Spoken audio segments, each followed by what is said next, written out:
Hey guys, Ayan guys, oh. ngayon naman tuturo ko sa inyo kung paano ang diskarte dito, ang Ayan, technique. may diskarte pala dyan guys eh. Ito kasi yung ating last year na binaba, pang ready lang ngayon taon. Ah, yan pala. So kaya pala siya nakaangat, Oh, Lods. nakaangat pa siya oh.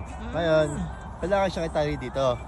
Kaso nga lang, matigas siya. Matigas, no? Pag atin siyang pinersa, mapuputol to. So, Kaya yun kailangan, pala yun, para di maputol. So paano gagawin ba dyan, Lods? Dito, kailangan mo siyang Guys, ganito, niya na- hatian mo ng konti, mga kalahati. Tapos, kalahating ganyan guys. baba mo siya ganito. So tas sa kanya ibababa guys. Ayan. So yung ganyan yung ginagawa namin diskarte guys para maibaba namin yung mga sanga guys. Tapos, Guys, nakikita niyo guys, kalahati.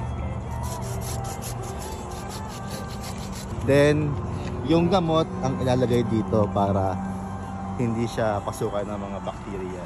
So yun pala yun At guys hindi ang mo ginagawa guys, no? Sa dulo, yung dulo niya medyo nakaangat. Kaso, Tapos anong gagawin dyan sa mga nakaangat ng sanga na yan?